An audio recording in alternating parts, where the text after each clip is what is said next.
Hey everybody, this is Kirsten here. Thank you so much for joining me again on this new episode of the Balanced Vibes podcast. Today I'm going to answer a follower's question, and the question is, what percentages do you recommend for a cut? So this is a question that I got on social media, and I wanted to talk about it because I am assuming that if somebody has this question, somebody else has had this question again. Also, because this is how things always are. Even if you think that, oh, I'm not going to ask this question because it may be a silly question, you may feel like, I don't know if I want to ask this. You can be pretty sure that somebody else has been interested in the same thing. So it's always a good idea to ask. So I wanted to talk about this today. The question is then, what percentages do I use for a cut? If somebody has a fat loss goal, weight loss goal, how do I do that?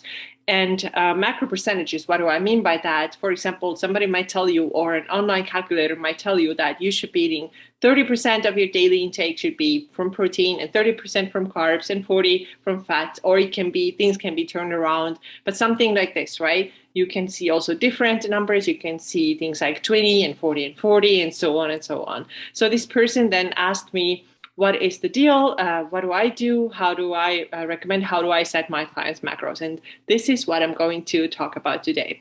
However, before that, I want to tell you a little bit more about what I've been talking about a lot lately, which is the pre-phase before you can do fat loss. So if you listen to the last two episodes, then you already know I covered this topic in a lot of detail, why this is important and how everybody is not always ready for fat loss.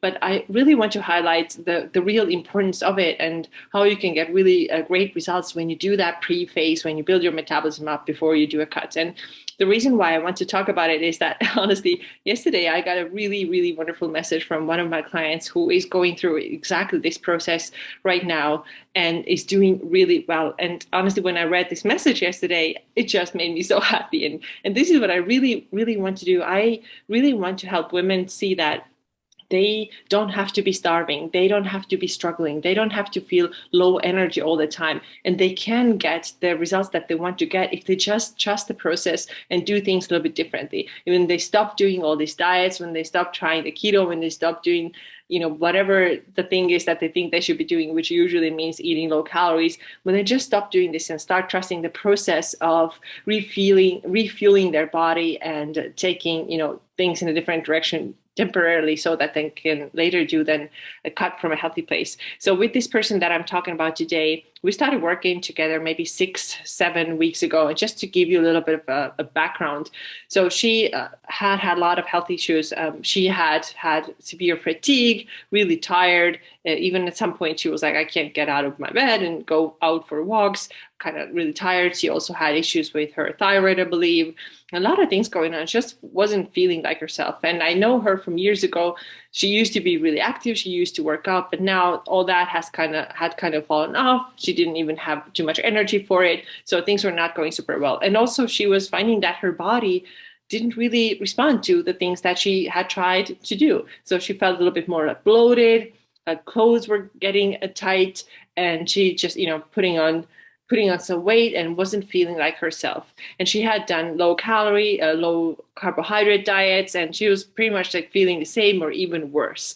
So now finally, a couple of months ago, she reached out and she said, I've been reading all your emails. I understand what you're talking about. I'm actually now ready to do this. Let's do this. And of course, her end goal is to lose fat and to lose a little bit of weight and to get definitely fitter and leaner, all that. But she also understands, and we talked about it in detail, that how important this build up phase is for her. And this is where we are with her right now. So like I said, we're about 6 or 7 weeks in. And yesterday she sent me her progress photos. So I asked most of my clients to send me progress photos every 4 weeks or so. And also we're taking measurements. And of course, we always address, how are you feeling? What's your biofeedback, right? And she has now lost quite a few inches, and she also sent me the photos. And when she sent me the photos and I put them side by side, the one that she took when we first started and where she's now 6-7 weeks later, there's a really good difference, you guys. There's a really good difference. And I will say share this photo also on my social media. With her permission, I will do that. So keep an eye out for that. But what we are seeing in these photos is that she is quite a bit leaner because now she's working out. We have increased her protein. We have increased her calorie intake. So when she first started, she was eating barely 1,000 calories. And now we have increased her calories to 1450, which, yes, it's not high at all. And we are not done yet. So we're still increasing. But compared to where she was coming from, which is 1,000 calories, now it's 1450. This is a big thing. And so now to see somebody eating more, starting doing properly structured workouts, by the way, similar to what you can find in my Lean Ladies Calorie, Protein, and Workout Guide. She has put on muscle already in 6-7 weeks, which is not too much time at all, but she has put on muscle and she looks so much fitter. She looks actually leaner. The bloat is down. And why is this possible? Because when the body is chronically under a lot of stress, which hers was because she was eating 1,000 calories a day and she had previously tried the keto diet, which took their carbs super low and wasn't helpful. She said nothing got better from that. And now we're turning this around. We're starting to increase their calories and getting her to do healthy, proper, well-structured and organized workouts, plus then walking. The change is actually really, really amazing because the body is letting go of stress. So it's really cool. I absolutely love seeing, of course, I love seeing the pictures. I love seeing the aesthetic change, but also I love hearing that people are telling me that, yeah, when I hit the protein, I actually feel so much healthier, I feel so much better, have more energy and all that. And so I also want to read you what she said in her messages. Now she said, I agree that the pictures are better. I think the biggest change that I can see is around my waist. I definitely look and feel less puffy than I did in the first picture, which was taken 6-7 weeks ago. And like I said, I will share these photos. So make sure that you follow me. You can see those photos as well. And then she also says, thank you so much. I can't explain to you how frustrating it has felt for literally the last 2 years to feel like nothing I did had any impact. Just seeing something change, whether it is the number on the scale or the change in my waistline, gives me hope. Thank you for all your support and guidance. So, guys, this is what really, it just makes me so happy because I know what it feels like to be frustrated. And even though I personally haven't done like million diets, I know so many women have done so many diets, but I personally have a long history of just general under eating, even though I wasn't like labeling my diet or calling it something. I definitely didn't do any keto, but I ate low calories for a long time. And I had all these, like, I was fatigued, I was tired, I was just skinny. But like no muscle definition there. And it can be different for you. Now you might be listening and you might be overweight, and this can also happen because you are under eating all the time because your metabolism is just in such a low place. So you cannot really tell based on person's body composition. You cannot always tell if they're under or overeating because even long time under eating can cause weight gain, and this is a real thing. And if you find yourself, you're often bloated, no matter what you're doing, however you're trying, nothing is changing, then you need to do something different. You cannot go to another diet. You cannot starve yourself. You cannot cut the calories down any lower. So I really wanted to share this message with you and this experience with you because, first of all, it brings me personally so much joy. It just makes me so happy when I can help somebody to be healthier and also reach their physique goals, and just like seeing their experience too, like how they're finally getting the hope back. Okay, I see things are actually starting to happen for me now. The inches are down and I'm leaner and fitter. I'm kind of coming back to my old self. Like, this is really, really awesome. And I want this for everybody. And I just know how important it is to eat enough, and you cannot get to those goals that you have by chronically under eating. So this is why it is so important. So if you have the same issue, if you kind of resonated with what she was talking about, I've been trying 2 years, nothing is changing, whatever I try, it's just not happening, then reach out to me. This is what I do all day, literally. Like, this is my favorite thing to do, to help women to overcome these kinds of issues and finally get things moving in the right direction when we start fueling the body properly and doing the right types of workouts. All right, so I hope that this was inspiring to you. Also wanted to mention that last spring, I did a 7-video mini-series on metabolic health. So in this series, I cover why fat loss resistance happens, what happens when we keep the calories low for a too long time, what are the root causes behind your resistance, right? Why is nothing changing in the body? So if you are a newer listener or you haven't watched my YouTube videos for a very long time yet, so then you should go back and really check out this series. These videos are relatively short. There are 7 of them. It's called the Metabolism Mini Series, and I'm going to put the link in the show notes as well, so you can find all 7 videos and just quickly watch them all and understand what's going on and what you should probably be doing differently. And then reach out to me if you need any help. I'm here to help you. All right, so now let's talk about that question that I started with today, the followers question, which was, what macro percentages do you recommend for a cut? So if somebody has a fat loss goal, has weight loss goal, where should they start? What are the percentages like?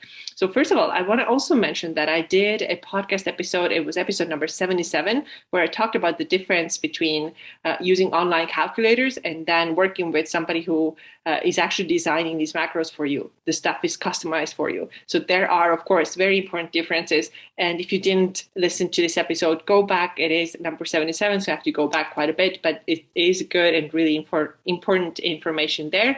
So if you're somebody who's been using macro calculators and haven't necessarily gotten results because you're following just percentages, what the macro calculator tells you, then probably you find some answers in this episode. But first, before we even talk about percentages and why I don't use percentages, is that the most important thing to even start from is that, where are your calories? Right? Where are the calories? Because it doesn't matter if you have, in air quotes, the most perfect macro percentages for your cut. If your calories are wrong, if they're too high or too low, doesn't matter what your macros look like, right? Calories are kind of like the foundation. So let's say that you decide that you want to lose weight really, really quickly, and then therefore you're going to do like 1200 calorie diet. Now, it doesn't matter if within those 1200 calories, your macro percentages are air quotes perfect, right? It doesn't matter because your calories are way too low and you're going to kind of diet yourself into a corner pretty soon because your metabolism stops responding. And even though you lose fat quickly at first, it's not going to stay, right? Or on the other hand, if you don't do big enough of a deficit, let's say that your deficit should be 1700 calories, but you're not going there, you're like using 2000, it doesn't matter if your macros within that 2000 calories are perfect. If the deficit's not big enough for you, then the change is not going to happen. So I wanted to make sure that this is, first of all, this is like clear that we have to have the foundation, which is the calories. This matters the most, right? Before we can even start talking about macro percentages. Now, moving on, actually, why I cannot give anybody macro percentages to follow if they have a goal of fat loss. I don't do that. I don't use a macro calculator that I would put like numbers into and then just push a button and then tell the person these are numbers. I mean, that would be kind of silly. What am I here for then, right? If you can just go and use a calculator, or if I just can give you like 3 numbers, follow these, and my job here is done. I don't think you would get very far. Of course, there's also implementation part, right? Which is a very, very big part of coaching, because sometimes people know what to do, but they just don't do it. But then also the knowledge is not always there. So my job here is to figure out what are the macros that you need, right? That you need, because they might be different from what your mom needs. They are. Not only they may be different, but they are different from what your mom needs or your best friend needs. There are so many things that literally depend on your lifestyle. And so this is my first point here. Why I don't do macro percentages is that your lifestyle matters. And especially when we talk about protein. So what do I mean by lifestyle? It means, are you eating meat or are you mostly plant-based? Because that kind of determines where I'm going to put your protein, how high it's going to be. What else it depends on? It depends on your lifting experience. Are you a regular gym goer? Do you lift weights? Do you mostly run? Do you not move? Do you not do any physical activity at all? This is the second one. Then the next factor that's really important is how much protein can your digestive system handle? Because some people, when the protein gets too high, they start getting constipation issues. So this can be a limiting factor. This can be like determining factor, like how high can we push that protein? Because if it starts causing you digestive issues, it doesn't matter if the numbers in the paper are perfect or the percentage percentages are perfect, if it doesn't work for this individual's digestion, she's not going to get the results that she wants, because in order to get that fat loss and muscle building, whatever physique goal you have to have a healthy digestive system. So of course, sometimes when we increase protein, what we may see at first is a little bit of constipation because the water intake hasn't been there. So I always recommend that you do get enough water, and also your fiber intake has to be high. Fiber is what you get from plants, right? So you get it from vegetables and fruits and also grains and legumes and stuff like that. So we always have to look at that too. Is the fiber high? Is the water intake high enough? And then of course we can play around with some digestive enzymes. That's also an option.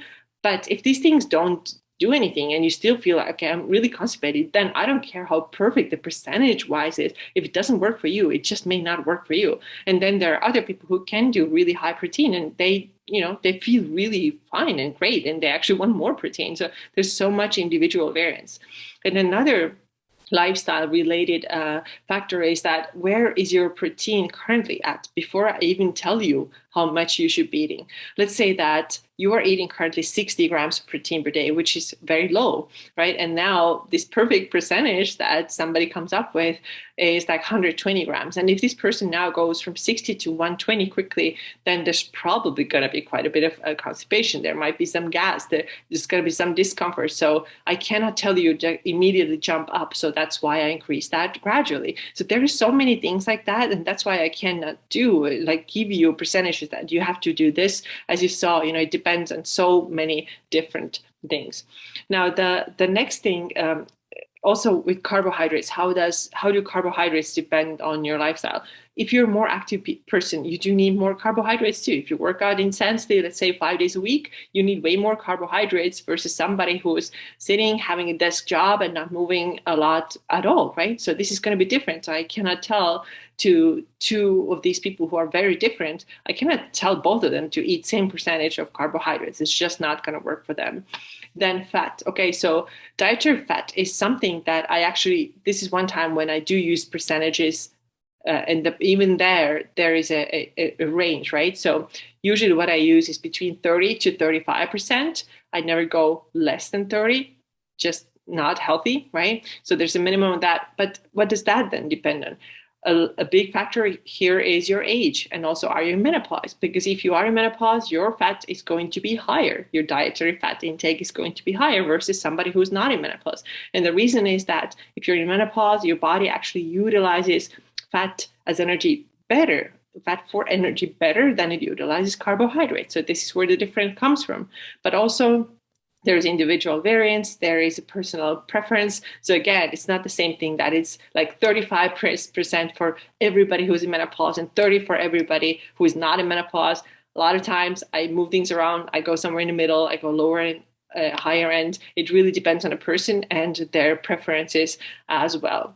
So these things are super important to keep in mind. And this is why I'm telling you that I cannot give you one set of numbers and tell you that these are your cut numbers, follow these, and you're going to be successful. Now, the other reason why I can't, like lifestyle aside, is that people need adjustments too. So when you start working with a coach and there's never any check-in calls, there's never any adjustments, honestly, you may do well, but likely not, because things have to change too. And I change things based on how your body responds. That's why I get on a call with people, with some of them every single week, sometimes bi-weekly, and ask how things are going. How is the weight moving? Is the weight moving? Are the measurements coming down? What's going on there? Because, for example, if your weight comes up super fast, I've given you a set of macros to follow, your weight starts coming down really, really fast. What I actually do is I increase those macros because I want your metabolism to be healthy and thriving. If we can lose weight also by eating higher calories, why wouldn't we? So this is how I adjust. Or if sometimes there's no result in the first 3 weeks, then we have to cut the macros down a little bit more. And this is where one place where people sometimes get it wrong when they just do it on their own. They get their macros, let's say used an online calculator, they run with these macros and then notice that first week, nothing changed. The scale didn't change. They're like, oh crap, that doesn't work. I'm going to cut more immediately. So people like to go immediately down when I get quicker results. But it always doesn't work that way, because sometimes you have to be patient and give your body a little bit of time and get used to it. And then the weight and the inches and centimeters start coming down if you just need a little bit more patience. So don't rush it. So this is, again, we need adjustments. We just can't be with the same macros and assume that, okay, I got the set of macros, it's going to work for me for the rest of my life. And if you listen to past couple of episodes, you also know that there are diet breaks that need to be done. There's reverse dieting that needs to be done. So this is actually a system. This is actually a thing. It's not like just a random thing that I'm it's not as simple. I mean, it's not super complicated either if you know what you're doing, and that's why you need a coach. But it's not as like straightforward to that. All you have to think about is like get 30% of carbohydrates and 30 protein and 40 fat. It's actually a little bit more different. And human bodies, they're changing, right? Your metabolism is always changing. That's why you cannot have the same numbers forever and ever. Okay, so if you want to get started with something, okay, what would be my first steps? How do I get started? I would say that first thing for you would be to go ahead and get my Lean Ladies Calorie, Protein, and Workout Guide. Why do you need this guide? Because it helps you to figure out what are your maintenance calories. So maintenance calories are the number of calories that your body theoretically needs in order to maintain your weight. And you shouldn't be eating less than that all the time. A lot of people do, and you shouldn't be eating. And when you find that you're eating more than that all the time, this might be also the reason why you are gaining more weight than you want to. So go ahead and grab that guide. You will learn what your maintenance calories would be. And I will teach you exactly the same way that I use with my clients. I will teach you how to figure out the calorie needs. Remember, this is the foundation, right? And from there, you can then see, okay, if I need to lose, then I should be eating less. Or if I need to eat more, if I want to gain, then I should be eating a little bit more. But you get the foundation from there. And this will really help you to understand if you are even in a metabolically healthy place to do a cut. And what else you get from this guide is your protein needs, how to figure out how much protein you need, and also the workout blueprints, or the kind of like the template, right? So that you don't have to take random workouts. I always say this, don't take one workout from YouTube, the other one from Instagram. There's no structure, there's no organization. This is just not going to work. You just do bunch of random stuff. You may get a little bit fitter, but you're not going to get the muscle building results that you want. Your workouts need to be organized and structured. And my guide will teach you how to create your workouts so that they actually work for you. So I hope this was helpful for you. Again, I have several resources for you that I mentioned today. Episode 77 to learn about the difference between macro calculators and then somebody actually customizing the macros for you. Then I mentioned the 7-day metabolism mini series that is on YouTube. So go ahead and check out that as well. And then of course the Lean Ladies Calorie, Protein, and Workout Guide. So go ahead and grab all these goodies. Everything is free. So let me know if you need any help with that. If you have any questions, just let me know. I will also put all the links in the show notes and in the YouTube description. And also the application to work with me is there as well. So super basic, simple, couple of questions. If you're interested in working with me, make sure that you click on that application, fill that out, and send it my way. All right, I hope you enjoyed today's episode. Make sure to check out the next video as well if you're watching this on YouTube. And I'll see you again soon. Thank you and take care.